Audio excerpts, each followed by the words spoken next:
Hala, taasag bariloy. Hala, grabig baril of tintaasa. Sama na sila. Tulos sila kabuok. Hala, naunsa namin Davao di maning nani sa una. Safe maning Davao. O walay patay. Naunsa naman ni Karonoy. Maning nani sa una. Karon na dyan nga panahon. Misagasa na dyan nga lugar karon. Hold up sa bus Carmen. Patay dito. No? Maybe give us more time, like maybe 3 hours more. Any reaction sir sa nagsabi na scripted daw? Who said that? Mga netizens. No, I don't dignify such a statement. That's irrelevant now. So, hindi din yung Cymex, sir. No, it's not Cymex. This is for real already. How could it be Cymex? Nakita mo ba yung yung alahas? It's worth millions. We cannot provide such jewelry with that millions worth. Accounted lahat, sir, yung jewelry. No, ina-account pa. It's the owner who can account if it's complete or not. But suffice to say that we were able to recover a significant amount of the jewelry. Sir, mensahe niyo po sa mga nagbabalak, sir, na gumawa ng same incident. Well, not in Davao. Is all I can say. Not in Davao. Sir, possible ba malaking grupo ito? Yes, malaking grupo ito. Organisado sila. So, And there must be tips there.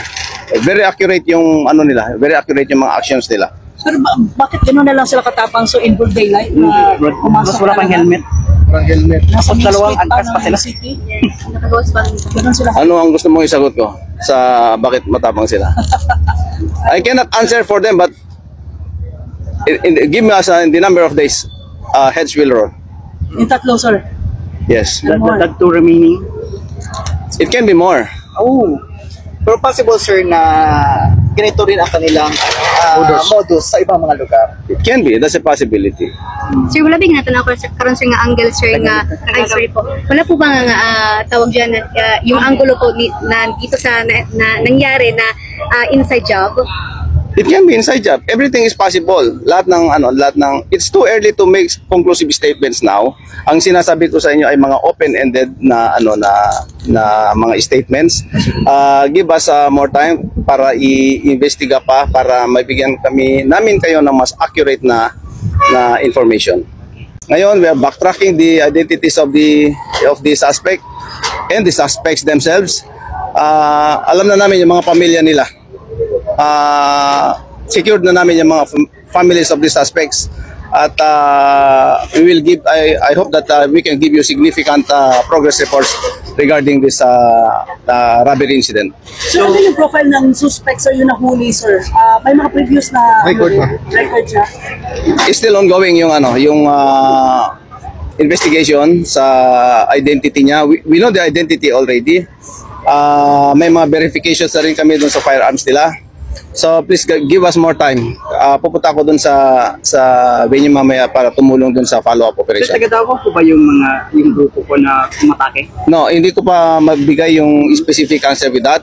Ang sure ay dito sila sa Davao nag-perpetrate ng krimen at na huli sila.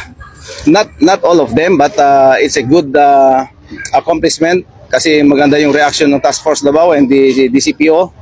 Particularly the station 2 of this city, and I think we will have a good follow-up in this case. Ongoing yung hot pursuit, sir? It's ongoing. Nagbe-verify kami sa mga firearms, nagbe-verify kami doon sa mga acquaintances niya. We're doing some technical capabilities that we have, so I think I can give you more reports